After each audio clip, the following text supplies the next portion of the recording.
Daughter organizes a wedding, but doesn't invite her mother. And the most painful part wasn't that she couldn't go, but that her mother wasn't an important person. A sad piano sound rings out, light as a breath. Outside the window, the sky is turning to dusk. The last rays of sunlight touch Ranata's silver hair, making it glow a faded bronze. In the small house, it's so quiet you can hear the ticking of the clock. She sits in front of the old laptop, a birthday gift from Maya 4 years ago, when they were still as close as shadow and form. The screen lights up. Facebook automatically reopens the last post she hadn't dared to fully see. A wedding photo. Golden sun, white dress, vibrant flowers. Maya is smiling, the smile that was once the pride of her life. Beside her, the young man, Gideon, holds her daughter's hand, kissing her lightly on the forehead. Beneath the photo is the caption, "Our special day, only for special people." Renata doesn't cry right away, just silence. Silence until her throat dries up, her heart aching as if someone is squeezing it tight. In front of her is a faded printed receipt. Wedding dress, 1/280s, paid by R. Williams. She remembers that day clearly. Maya sent a text saying, "I found my dream dress. I just need a little help from you." She transferred the money immediately, even smiling as she imagined the moment she would see her daughter in that dress. But that day came, and she only got to see it through a screen. She scrolls down. Someone asks, "Where's your mom, Maya?" The answer sends a chill down Renata's spine. Mom isn't here. She doesn't like crowds. She lets go of the mouse. The screen's light casts onto her aged face, reflecting deep-set eyes and lightly trembling lips. In her mind, a sentence echoes, not one she thought of herself, but as if time itself was speaking it. Not everyone who calls you mother truly sees you as a mother. On the table is a small, frayed notebook. Ranata opens it. The first page is written in neat handwriting. Support for Maya and Gideon, 2021-2024. Below are neatly crossed out numbers: rent, car repairs, insurance, tuition, wedding gifts. On the last page, a scribbled line, total $33,400, and beneath that, a small, smudged line. Love shouldn't have a price tag. The phone vibrates. A text from Maya. "Did you see the pictures, Mom? Is the dress beautiful?" Renata looks at the screen. She wants to say, "It's beautiful." But did you know it was bought with your mother's tears? But then, after a few seconds, she just replies, "Beautiful." 3 dots appear, then disappear. No more messages. Night falls, the room filling with shadows. Rain begins to fall. The first drops hit the old window pane, then spread into streams. Renata doesn't turn on the light, just lets the laptop screen illuminate the table, where a cold cup of tea sits next to a note. "Maya, next month's rent?" She folds the note, puts it in the drawer. Her trembling hand closes the drawer, like closing a door to the past. She thinks to herself, "Maybe you've really grown up. It's just that I haven't learned how to become smaller." The house sinks back into silence. Only the sound of the rain mixing with the ticking clock. Ranata softly closes her eyes. A tear slides down her cheek, hot but quiet. Then, very softly, she says, as if afraid to hear herself, "I'm not angry, but I will not forget." Outside, the rain continues. On the screen, the wedding photo is still bright, Maya's smile still radiant. But in that light, Ranata sees something different. Not betrayal, but the beginning of an awakening.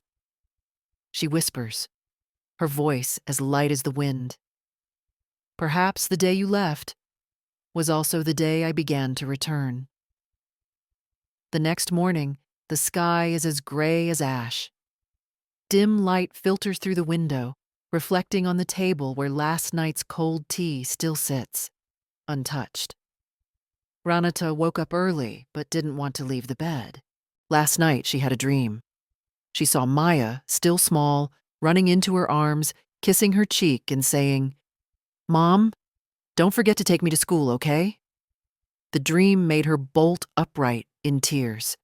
A brief moment when love was still whole before everything fell apart. The phone rings. The screen displays the name, Maya. She hesitates for a few seconds, then presses answer. Maya's voice comes through, clear but colder than ever. "Mom, I need you to transfer this month's rent. It's due tomorrow."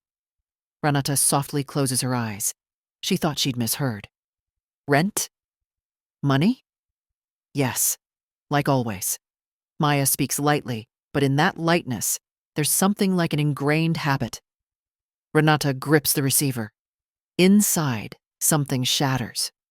Not because of the money, but because her daughter's voice lacks even a trace of warmth. "Aren't you going to say anything about the wedding?" A pause. "I'm busy, Mom. Right now, I need your help with the rent first. We'll talk about other things later." A heartless answer. A blade hidden in calmness. Renata feels her throat tighten. Every word Maya says seems to strip away a layer of memory from the mother who once believed love could save everything. She wants to ask, "Why are you treating me like this?" But her voice is just a whisper. "Maya, did you know I've paid $33,000 for you over the past 3 years?" Maya lets out a soft laugh, half mocking, half scornful.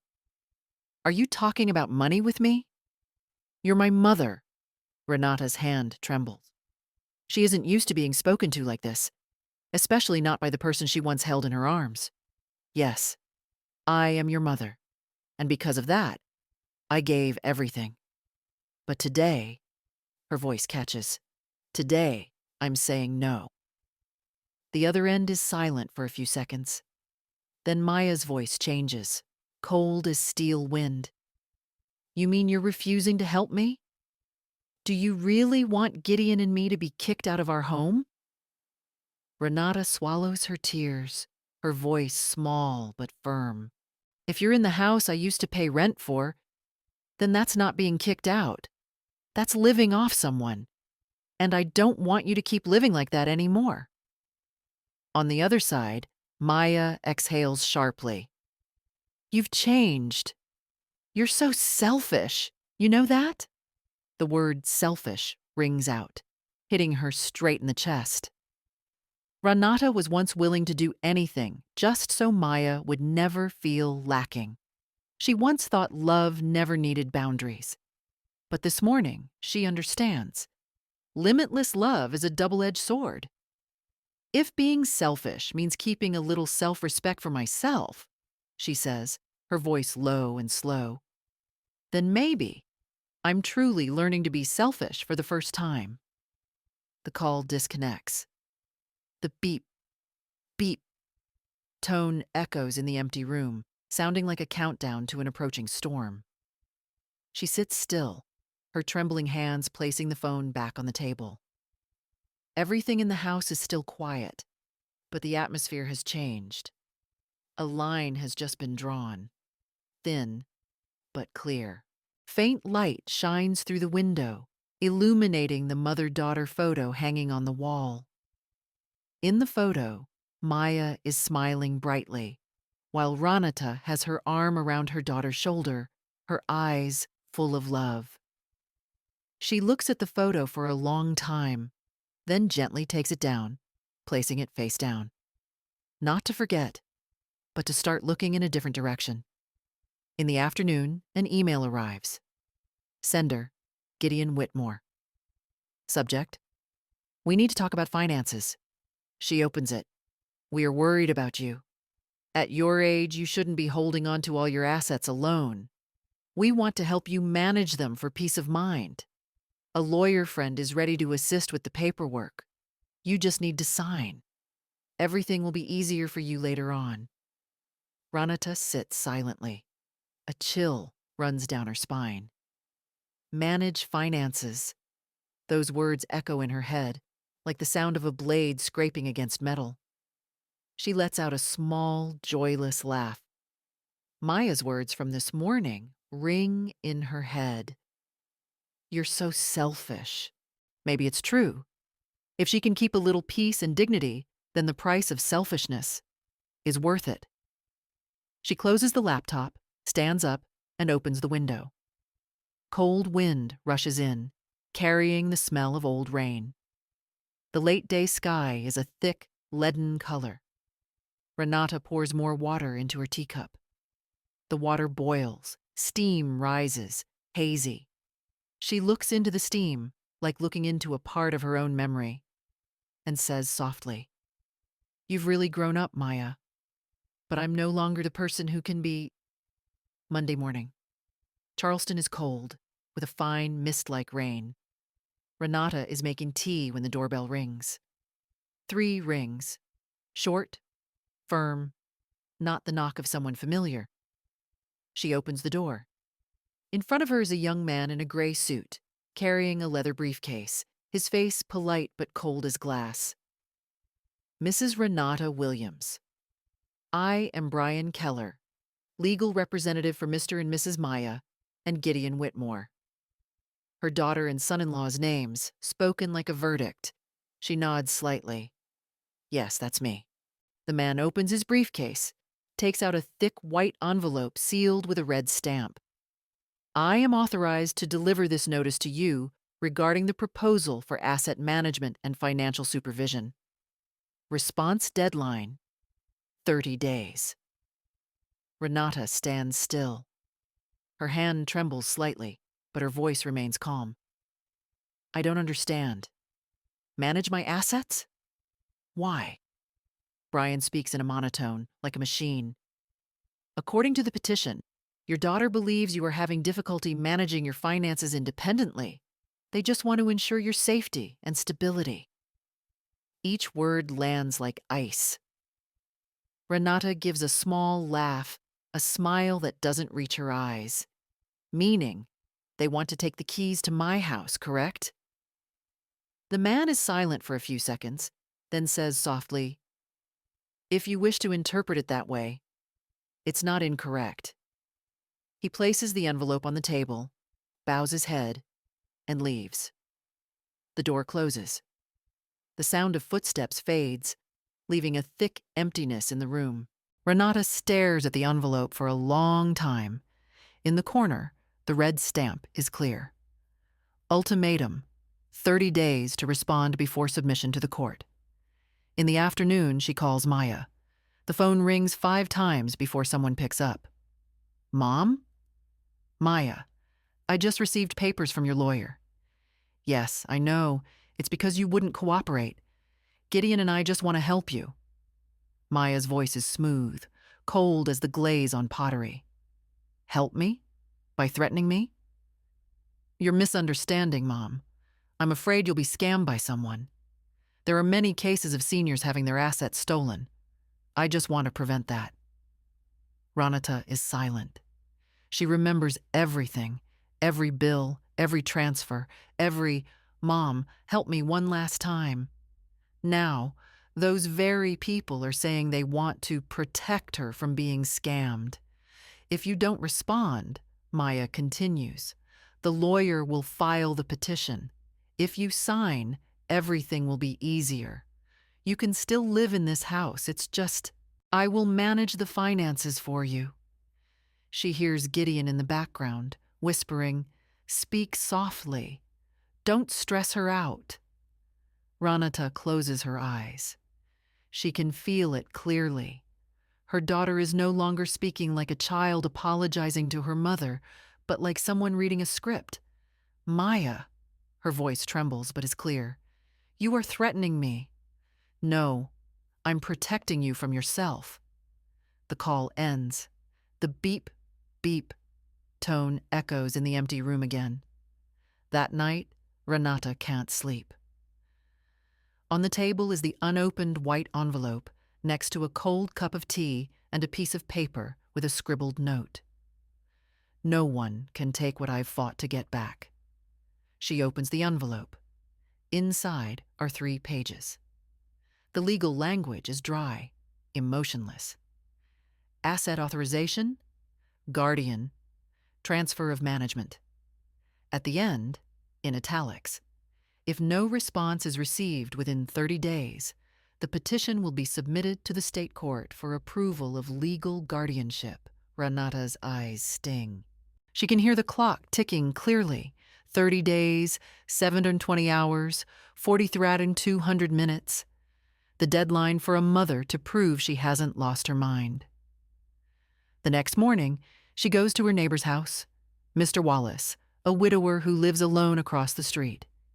He sees her pale face and asks, "Are you unwell, Renata?" She places the envelope on his table. "I need you to read this for me." Mr. Wallace opens it, reads a few lines, then looks up, his eyes narrowed in anger. "My God, your own daughter did this?" Renata smiles sadly. "Yes, people say love clouds judgment, but perhaps it's money that clouds humanity." Mr. Wallace is silent for a moment, then says quietly, "I know a lawyer. She specializes in elder fraud cases. Her name is Claire Morgan. I can call her for you." Renata nods, her voice surprisingly calm. "Please do. If they give me 30 days to surrender, then I will use these 30 days to fight." In the afternoon, she stands by the window looking out at the street. The rain has stopped. Pale light shines through the frosted glass, creating long streaks on the floor. On the table, she places a new notebook. The first page is written in a steady hand. 30-day plan. Below it are 3 small, simple lines, but as hard as steel. Contact lawyer. Compile financial statements for the last 3 years. Prove competency, she says softly, her voice almost a whisper, but full of determination. You can take away my love, but you cannot take away my mind. Night comes. Renata sits in the dark, looking around the house. Every photo, every memento, now evidence of betrayal. She takes Maya's wedding photo out of the frame, places it face down, and blows out the candle. The room plunges into darkness. Only the sound of the wind outside and a single thought in her mind. They think I'm weak. They will soon realize their mistake. Friday morning. The sky is clear, but the sunlight is blocked by the old oak trees in the yard, creating broken patches of light on the wooden floor. Renata is pouring tea when a knock comes at the door. 3 light, polite taps, but carrying the distinct strangeness of someone on duty. She steps out. Before her are 2 people, a middle-aged woman in a light blue suit, wearing a name badge, Linda Matthews, Senior Services, and a young man with her, holding a clipboard. "Mrs. Williams," the woman says, her voice professional. "We received a report regarding your mental health status. We are here today to conduct an assessment." Renata squints, keeping her composure. "An assessment? Who filed the report?" "For confidentiality reasons, we cannot disclose the filer's identity, but according to the information, they are your immediate family." A chill runs up her spine. "I see. Please come in." The young man opens his notebook and begins to ask, "Mrs. Renata, do you know what day it is today?" "Friday," she replies without missing a beat. "What is the date?" "November 14th, 2025. He nods, writing. Linda smiles lightly, the kind of encouraging smile for the elderly she has repeated hundreds of times. "Do you live alone?" "Yes." "Do you have difficulty paying bills, remembering medication schedules, or shopping?" Renata puts her teacup down, her eyes bright, but her voice calm. "I've lived here for 18 years. Electricity, water, insurance, all paid automatically. I have the statements if you need them. We're just checking. Please don't misunderstand. Ranata smiles. I understand. However, if you really want to know if I'm lucid, you can check with my bank. In 3 years, I have never withdrawn a single cent by mistake. Linda pauses slightly. You still remember your transactions? Clearly, every single one. I have notes for the date and purpose. Would you like to see? Renata stands up, walks straight to the bookshelf, and pulls out a thick, worn-covered notebook. Each page is meticulously written. Maya's rent, 1,200 car repair, 600 hospital bill, 900. The staffer looks down, her eyes showing a flash of surprise. I don't remember exactly what I ate yesterday, but I remember every time my daughter borrowed money. Perhaps that's lucid enough. The atmosphere in the room changes. The young man looks up and asks, Do you ever feel lonely or have thoughts of doing something dangerous to yourself? No. But sometimes, I wish I were more foolish, so I wouldn't see so clearly who is putting on an act. Linda puts her pen down. Mrs. Williams, I understand assessments like this can be upsetting, but if a loved one is worried about you... Renata cuts her off, her voice light but strong enough to stop the room. A loved one doesn't report their mother as senile just because she stops sending money. The room is quiet for a few seconds. Linda looks at Renata, then exhales, her voice softening. Is there anyone who can confirm your condition? A neighbor, a friend, a doctor? Mr. Wallace, across the street. He still comes over for tea every week. And Dr. Patel, who has monitored my health for the past 7 years. Linda takes notes. Good. We will contact them for verification. Ranata nods, her voice still calm, almost cold. Please do. I want everything to be clear. If someone is trying to build a narrative, you should at least hear the rest of it. As the two leave, Linda turns back, a faint smile on her face. Mrs. Williams, frankly, I don't see any signs of dementia, but procedure is procedure. We will report honestly. Thank you, Renata replies, looking straight at her. And please remember to include this. I still remember exactly who caused you to knock on my door this morning. The door closes. Their footsteps fade on the stone path. Renata stands still for a few seconds, then gives a humorless laugh. A laugh mixed with mockery and bitterness. She turns on the desk lamp, takes a piece of paper, and writes a letter. Dear Ms. Claire Morgan, I am formally requesting your legal assistance. My daughter, Maya Whitmore, has filed a report claiming I am incapacitated and is seeking to gain guardianship. I am not weak. I do not forget. I was only betrayed. The pen stops. Ranata looks up at the mirror in front of her. In the mirror, her face no longer has its usual soft appearance. Still wrinkled skin, still deep-set eyes, but the gaze is different, alert, strong, and as calm as someone who has just walked through a storm. That evening, Mr. Wallace knocks, carrying a bag of hot bread. I heard them questioning you this morning. Are you all right? Ranata smiles. I'm fine. They just wanted to see if I still remembered my own face. And do you? More than ever. The two eat in silence. Outside, the wind begins to pick up. Ranata looks through the window. The moon is hidden by clouds, leaving only a thin sliver of light breaking through the night. They're setting a net, Wallace, she says softly. But they forgot. I was the one who taught Maya how to fish. 3 days after the senior services visit, the second envelope arrives. This time, there's no polite knock, just the dry thud of the envelope hitting the carpet. Ranata opens the door.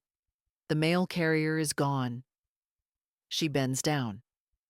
A cream-colored envelope embossed with the seal of the Charleston family court. The words in bold, "Petition for legal guardianship of Renata Williams." Below, in the petitioner section, Maya and Gideon Whitmore. There is no more doubt. This is no longer a threat. They truly want to strip her of her freedom. The morning is silent. Sunlight filters through the blinds, landing on her lightly trembling hand. Renata sits down, opening each page. Thick paper, black ink, straight letters. The legal language is as emotionless as a machine. The petitioner alleges that the subject, Renata Williams, is showing signs of cognitive decline and inability to manage personal finances. The petitioner requests to be appointed by the court as temporary guardian to protect the subject's interests. At the very end, Maya's signature is round and familiar. The same handwriting of the little girl who once wrote, "I love you, Mommy," in pink marker on a birthday card. Now, that same handwriting appears on a legal document to prove her mother is incapacitated. Renata folds the file and places it on the table. She sits still for a long time, listening only to the ticking clock. Then she picks up the phone and dials Wallace. "Wallace, I've received the court papers." "They really did it?" "Yes. I need to see that lawyer you mentioned." "I'll call her right away. Her name is Claire Morgan. She's well known. Won a high-profile false guardianship case in Greenville. I trust she'll understand." That afternoon, Renata meets Claire at a small cafe near the harbor. The woman who walks in is tall, with short hair and sharp, but not cold, eyes. A wine-colored coat, black shoes, a briefcase clutched tightly in her hand. "Mrs. Renata Williams?" "Yes. I'm Claire Morgan. Wallace gave me the overview. I've looked at the file you sent. To be honest," she sits down, her voice measured, "your case is a classic example of familial financial exploitation." Renata smiles wearily. "I never thought I'd become an example of that." Claire opens the file, turning each page. "I've seen your notebook. The transactions are clear, no signs of confusion.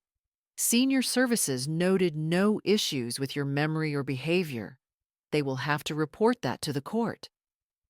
"But the court can still hear the petition, right?" "Yes." Claire nods. "But now you have me.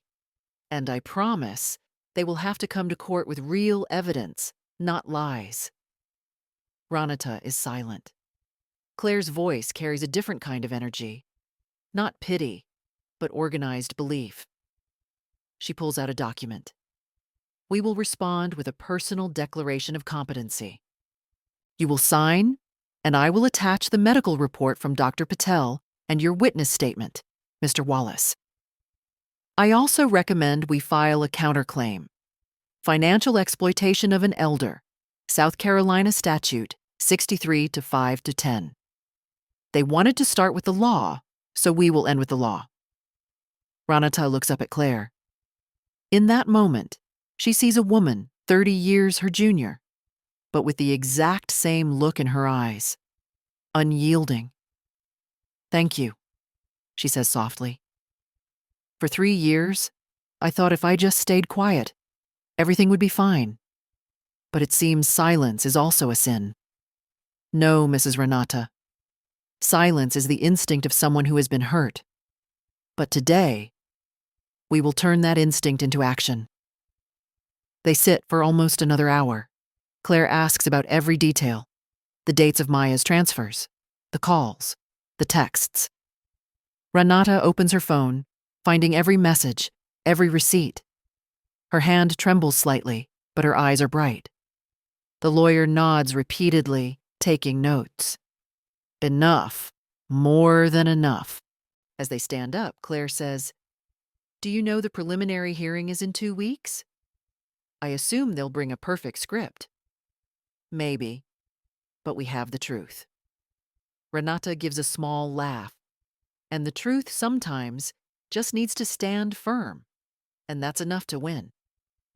That evening, back home, she turns on the desk lamp, takes out the 30-day plan notebook, and crosses off the first line.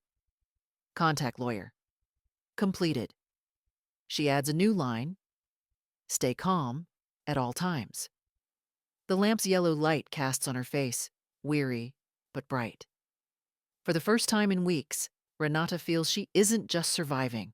She is fighting with purpose. The next day, Dr. Patel calls. Renata, I just received a request from the court to confirm your status. I've sent the medical report. Memory, cognition, communication skills, all completely normal. Thank you, doctor. Don't thank me. You're more lucid than half the young people I see every day. Renata laughs, a small but genuine laugh. After the call, she steps out onto the porch, looking at the gray-blue late autumn sky. The leaves have fallen thick, the wind blowing gently through her silver hair. Inside her, the feeling of panic from the past few days has receded, making way for a new, quiet but certain belief. In the afternoon, Claire sends a confirmation email. Counterclaim filed. I have requested the court to review the assets transferred from you to them over the past 3 years. Prepare for the hearing. Renata finishes reading and leans back in her chair. On the table, the teacup releases a thin wisp of steam. She looks at Maya's photo, the only one still facing up. Her voice is low, not angry, not trembling, just a deep, settled sadness. Maya, I don't want to strike you down. I just want you to remember, no one has the right to take the dignity of the person who gave you life. Night falls. The house is quiet. On the table, the files are stacked neatly. Medical report, bank statements, transfer receipts, witness letters. On top is a red file folder labeled R. Williams, defense file. Renata blows out the candle, leaving only the desk lamp on. Its light shines on her face, aged but proud. For the first time in years, she does not feel like a victim. That morning, Charleston is shrouded in a gray fog. On the state courthouse steps, the stone is cold beneath her feet. Renata stands silently, holding the thick file in its red cover, a gray wool shawl over her shoulders. Beside her, lawyer Claire Morgan adjusts her jacket button, her voice light but firm. Are you all right? I'm fine, Renata replies, her eyes fixed on the large wooden doors ahead. It's just, I never expected to be in court to prove I'm still sane. Claire gives a faint smile. Today, we're not just proving that. We're proving who is really exploiting whom. Judge Edward Klein, a silver-haired man with glasses, taps his gavel lightly. The hearing on the petition for guardianship of citizen Renata Williams is now in session. Maya and Gideon sit at the petitioner's table. Maya wears a pale beige dress, her hair in a neat bun, her face carefully made up, an expression mixed with anxiety and control. Gideon sits with his arms crossed, his gaze cold, confident. Renata sits opposite, her back straight, her gaze unwavering. Claire stands up first, her voice clear and strong. Your Honor, we object to the petition for guardianship. The evidence shows Mrs. Williams is fully capable of cognition, financial management, and self-care. On the contrary, the petitioners have shown a pattern of financial exploitation of an elder over the past 3 years, totaling $33,400. A small murmur ripples through the courtroom. Maya looks down, gripping Gideon's hand tighter. The petitioner's lawyer stands, a young man, his face calm, trying to keep his voice soft. We do not deny that the respondent's daughter received financial support, but that was given out of a mother's love, not coercion. However, according to family testimony, Mrs. Ranata has exhibited erratic behavior, forgetting appointments, insomnia, paranoia that her children want to take her house. Therefore, the petition for guardianship is solely to protect her from risk. Claire turns to Ranata, nods slightly. Do you want to speak for yourself? I do. Ranata stands up. The courtroom is dead silent. The 70-year-old woman walks slowly to the stand, places her hand on the wooden ledge, her voice hoarse but steady. Your Honor, if losing sleep worrying about one's child, being paranoid because the money you send never returns, or being erratic because of heartbreak are signs of insanity, then I believe there isn't a single sane mother in this world. The room is still. Even the court reporter's pen pauses mid-page. Renata continues, her voice slower, as if recounting her own life. I gave birth to Maya when I was 30. I taught her to be independent, to love, to say thank you. When she faced hardship, I sold my only wedding ring to help her pay rent. When she was sick, I stayed awake for 4 nights by her hospital bed. For the past 3 years, I sent her $400 because I believed love should have no limits. Her voice quietens, but her eyes are bright as a candle in a storm. And today, my daughter stands here, asking this court to strip me of my right to live my own life. She turns to Maya.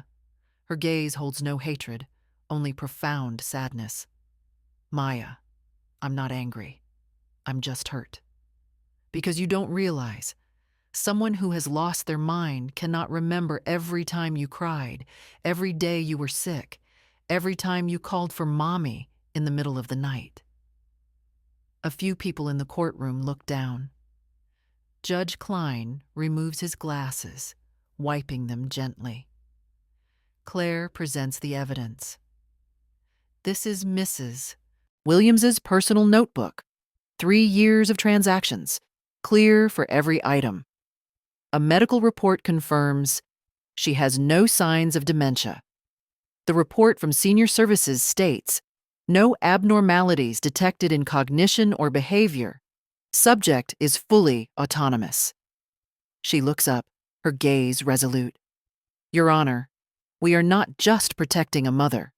We are protecting the right to transparency, to respect, something every citizen, whether they are 70 or 17, deserves. Judge Klein nods, reviewing the file. After a few minutes, he looks up, his voice deep but warm. The court has reviewed all evidence, testimony, and reports.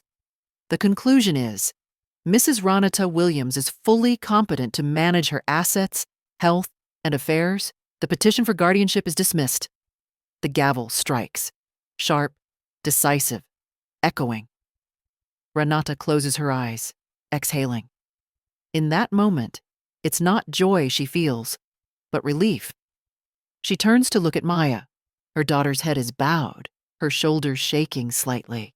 Gideon tries to maintain a calm expression, but his hand is clenched into a tight fist. Stepping down from the stand, Ranata says softly as she walks past Maya, I didn't win against you. I just won myself back. Maya looks up, tears streaming down her face, but she can't say a word.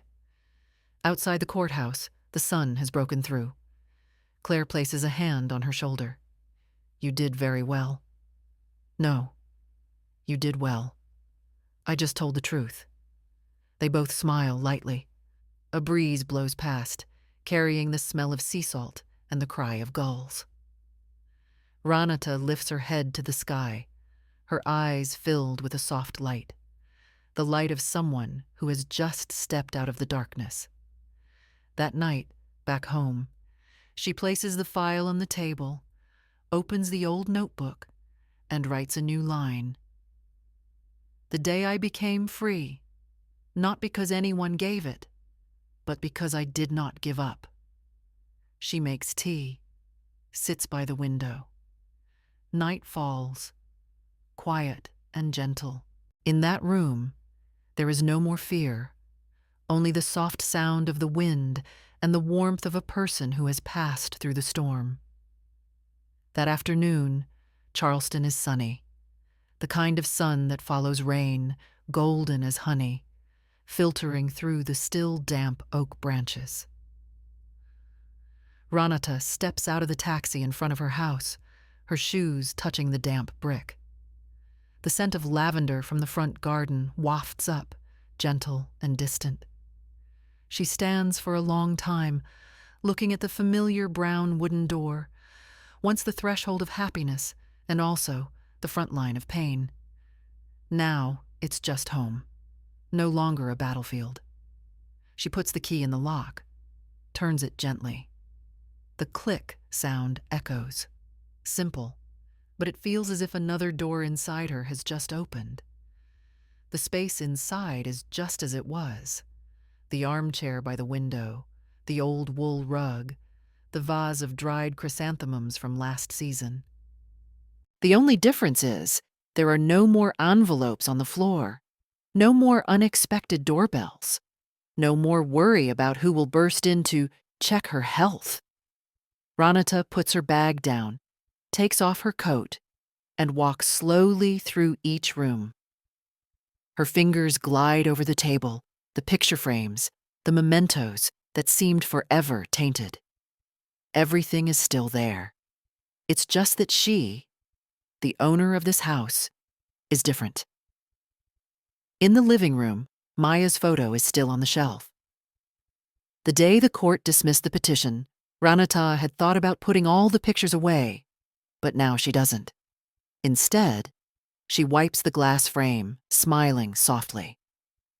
You are still my daughter, but now I am no longer your shadow.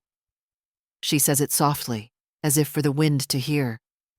Her voice holds no more anger, only a sad understanding. Sometimes to forgive, one doesn't need an apology, just the realization that they are no longer bound. In the evening, Ranata cooks a simple meal, pumpkin soup, toast, and peppermint tea. The aroma fills the house, warm as a welcome. She turns on the radio. An old jazz tune her husband used to love plays gently. She eats alone, but for the first time, the loneliness isn't frightening. Today's silence isn't an emptiness, but an interval of peace. When she's finished, she clears the table, makes another cup of tea, and sits by the window. The sky outside is streaked with orange and purple, the clouds drifting slowly over the river.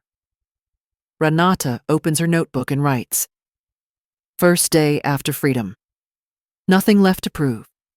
Just need to live, breathe, and believe I deserve peace. The pen stops. She places a hand on her chest, feeling her steady heartbeat. For so long, that heart had beaten with fear, with emotional debt, with a desire for validation. Today, it beats for her. The next afternoon, Wallace comes to visit. He brings a basket of freshly baked bread and a few chrysanthemums. I heard the court case is over. You won, didn't you? Ranata laughs. I didn't win against anyone, Wallace. I just won back the right to live peacefully in my own home. They sit on the porch, drinking tea. The sun slants through the flowers, shining on their two gray heads like golden threads. Wallace is quiet for a moment, then says, I think you should go somewhere. A change of scenery. The beach, perhaps. After a storm, people should learn to see beyond the horizon, Ranata thinks. I haven't gone anywhere far since my husband passed. Maybe you're right. That night, she opens her computer searching for train to Savannah. Pictures of the coastline appear. Sun, wind, palm trees, and clear blue water. She smiles. Something flickers inside her. A tiny spark of excitement, an emotion she thought had died long ago. She texts Claire.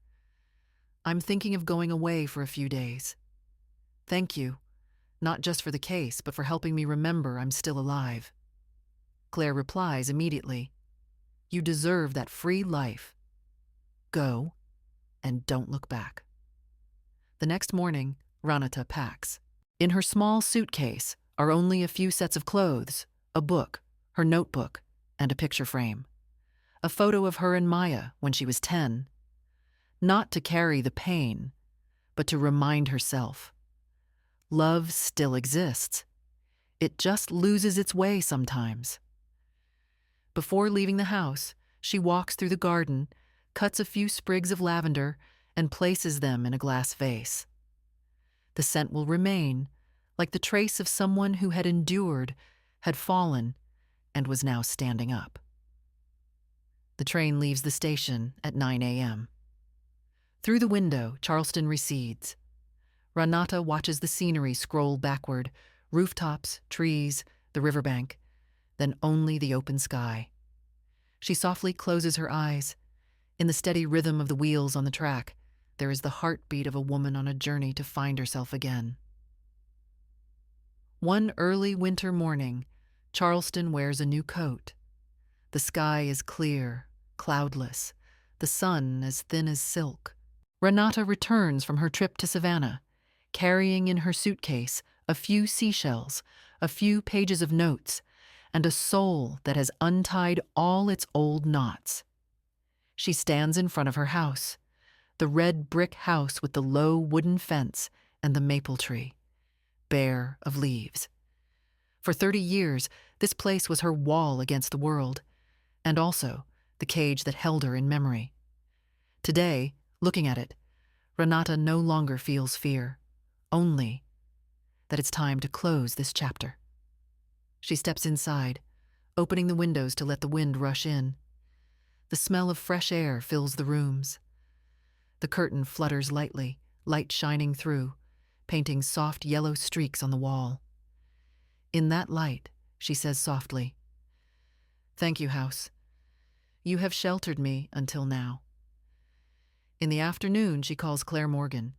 "I'd like your help selling the house." "Are you sure?" Claire asks. "Yes.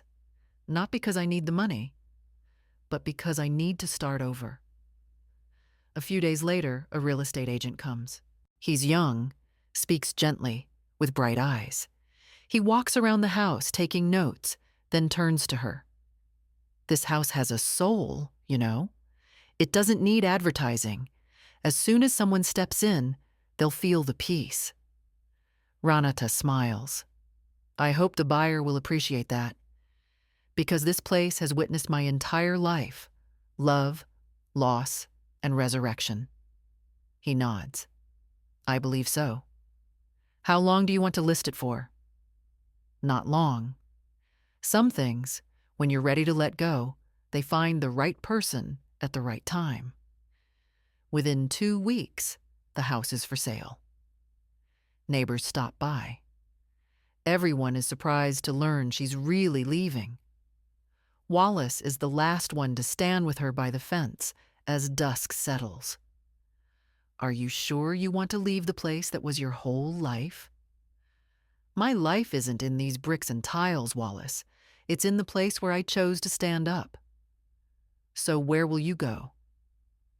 "I don't know yet. Maybe the North Coast. Or simply somewhere more peaceful than my own mind." He laughs. "Then let the wind be your guide." A few days later, the buyers appear. A young woman, about 30, with her husband and a small daughter. They enter the house with excitement and respect. The child runs around the living room, touching the windowsill where Ranata used to place her tea every morning. The mother says, her voice warm, "We were looking for a place that feels alive, not just a place to stay. And when I walked in here, I knew I'd found it." Ranata nods. She sees an image of herself from long ago, also stepping in here, carrying dreams of a full life. The only difference is that now she is stepping out, not with assets, but with lightness. The day she signs the transfer papers, she wears a beige wool sweater and a light blue scarf. Claire is with her, sitting beside her, carefully reviewing every clause. The pen glides lightly over the paper, the swish sound, simple, decisive, and serene. Ranata puts the pen down, looking at her signature, old but still clear. "It's done," she says, her voice small but steady. "Yes," Claire replies. "And now you are truly free." Ranata laughs, a smile full of light. "No, I was free before. Today is just the day I settled the paperwork with the past. Afterward, she goes to the bank." The young teller asks, "Where would you like to transfer the proceeds from the house sale, ma'am?" Ranata hands her a pre-written note, the Fund for Exploited Seniors, Charleston Foundation. "I want the entire amount transferred here." The teller's eyes widen. "The entire amount, ma'am. This is a very large sum." "I know, but I don't need a house anymore. I need to leave behind a sanctuary for people like me. People who were once considered useless, but are still strong enough to love." Her voice is soft, but it silences the entire bank counter. After signing, she smiles. "Perhaps. This is the only legacy I want to leave."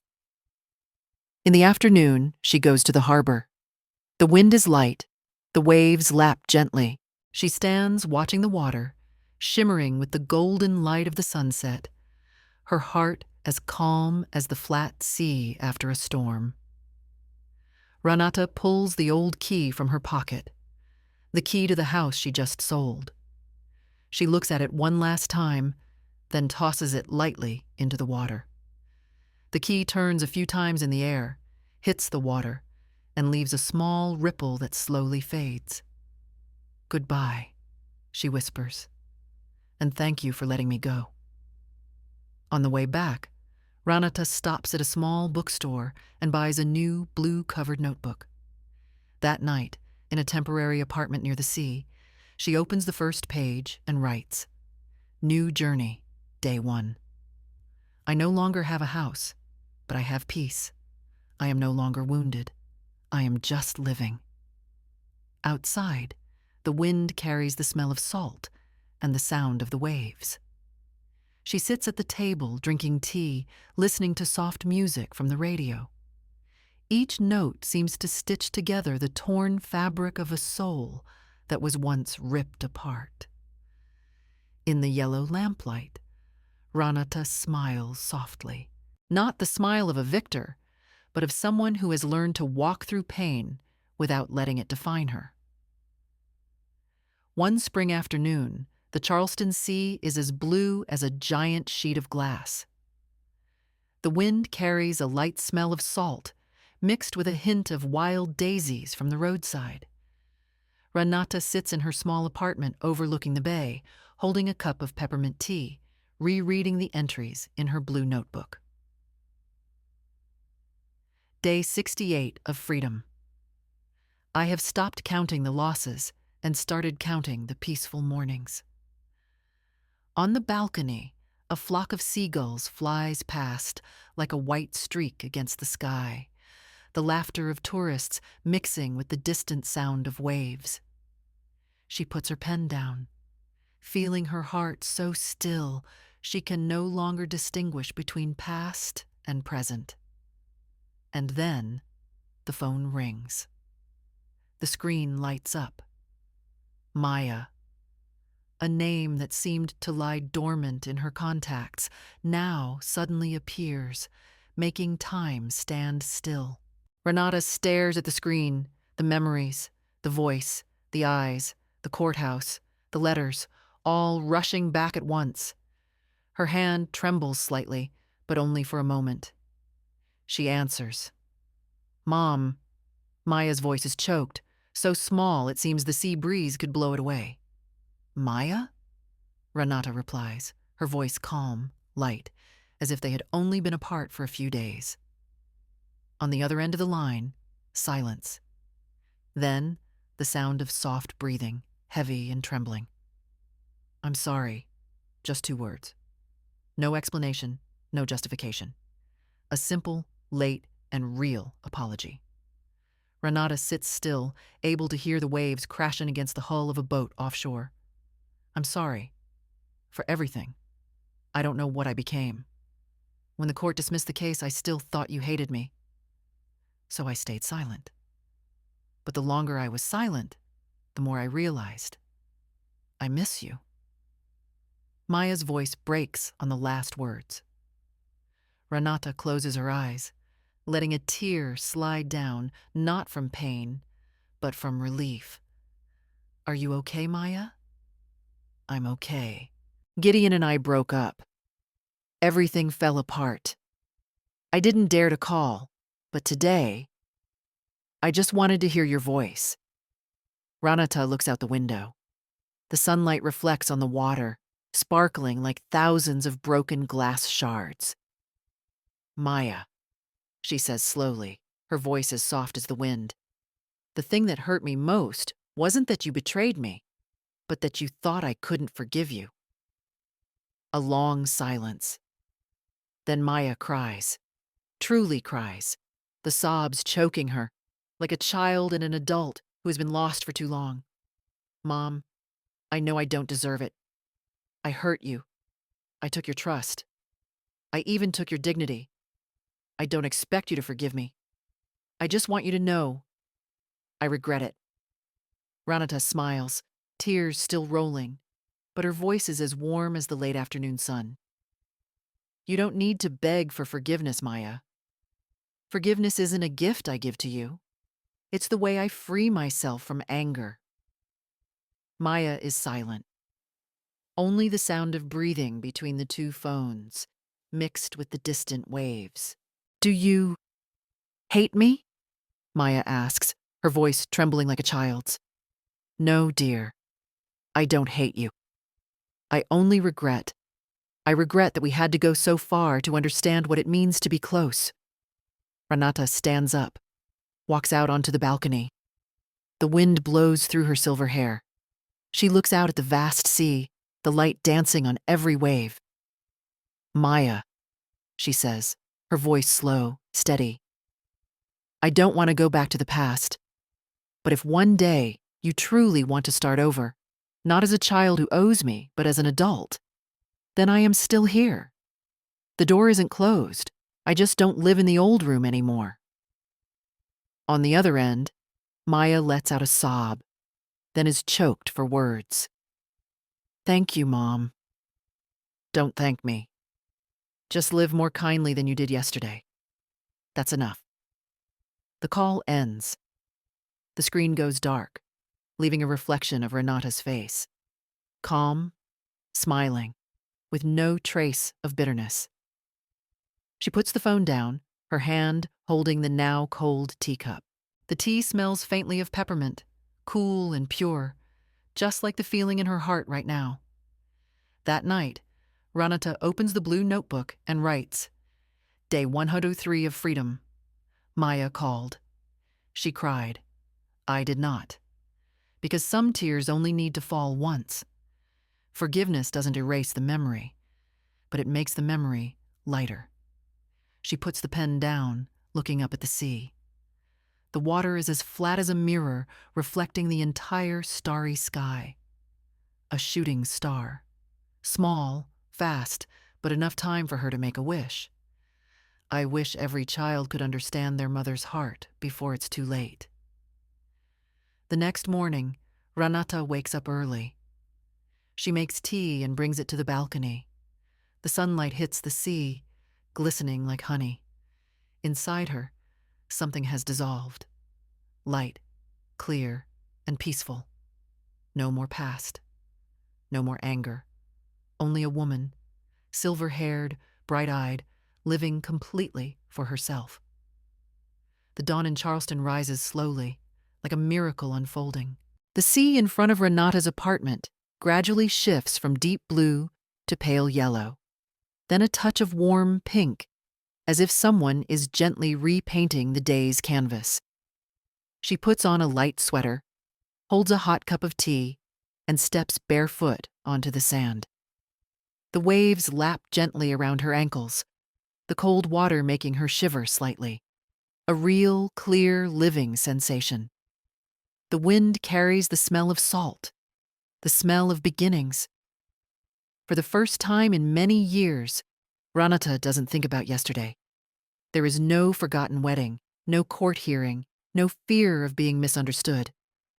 There is only now, a pristine morning where her heart is no longer bound.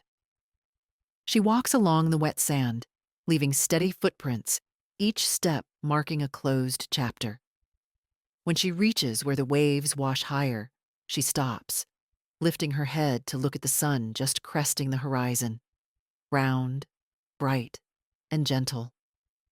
The light shines on her silver hair, reflects in her eyes, warm as a small fire in the morning mist. Inside Renata, there's a strange feeling, not joy, but completeness. She has walked through it all, hurt, betrayal, loss, forgiveness. And now, all that remains is the absolute stillness of a soul that understands its own worth. She returns to the apartment, takes the blue notebook. On the table, a blank piece of paper sits in the early light. She uncaps her pen, begins to write, slowly, in a round but steady hand. To Maya, and to myself, Renata. When you read these lines, I am probably somewhere very peaceful, not far away, just a wave's breadth. I am not writing to revisit the past, but to let you know. My love was never lost. It only changed form. The day I signed the papers to sell the house, I thought I was parting with the past. But it turns out, I was just making room for kindness to return. You once caused me pain, but you also made me understand the meaning of forgiveness more deeply. They say being a mother is a role with no script. Sometimes we are strong, sometimes we are weak, and sometimes we must learn to let go of the very thing we brought into this world. I learned that lesson from you. If one day you have children of your own, love them with a free heart, but never turn love into a chain. Because true love does not hold. It liberates. And as for myself, Renata, you have walked a long road. You have lost. You have cried. You thought you were just a shadow. But today, as the light shines through the window, you have stood up, held your head high, and you know, no one can take the dignity of a person who dares to live truthfully. She puts the pen down, blows lightly on the ink to dry it, then folds the letter. A thin piece of paper, but it holds a lifetime. Renata steps onto the balcony, places the letter in a glass bottle, seals it, and carries it to the shore. She kneels, places the bottle on the water, watching it drift further away. Slow, calm, just like her life. Go, she says softly. Take my words where they need to go. The sun rises higher. The sea is radiant, the waves reflecting like thousands of mirror shards. Renata closes her eyes, letting the sun warm her face. A larger wave washes in, wetting the hem of her dress, cold but gentle, like an embrace from the ocean. She smiles. In that moment, she realizes she doesn't need to wait for anyone to be loved, doesn't need to prove anything to be believed. She loves herself enough, and that is true freedom. That afternoon, Claire calls. Mrs. Renata, I heard the letter you sent to the foundation was published in the paper. They wrote that, thanks to you, the Elder Protection Fund has saved 5 cases from fraud. Renata laughs. So my money is still working. You should be proud. I'm not proud, Claire. I just feel at peace. As night falls, she turns on a lamp, writing one last line in her notebook. The last day of the old story, the first day of the new life. I am Renata Williams. I was not forgotten. I have been seen. She closes the notebook, places it by the window where the sea breeze blows. On the table, a small candle burns, its light flickering as if breathing with her. Outside, the sea still murmurs. On the horizon, the distant lights of fishing boats twinkle like falling stars. Ranata steps onto the porch, looking up at the sky. No prayers, no more wishes. Just a smile, because finally, she understands. Happiness is not about being forgiven, but about being at peace in one's own heart.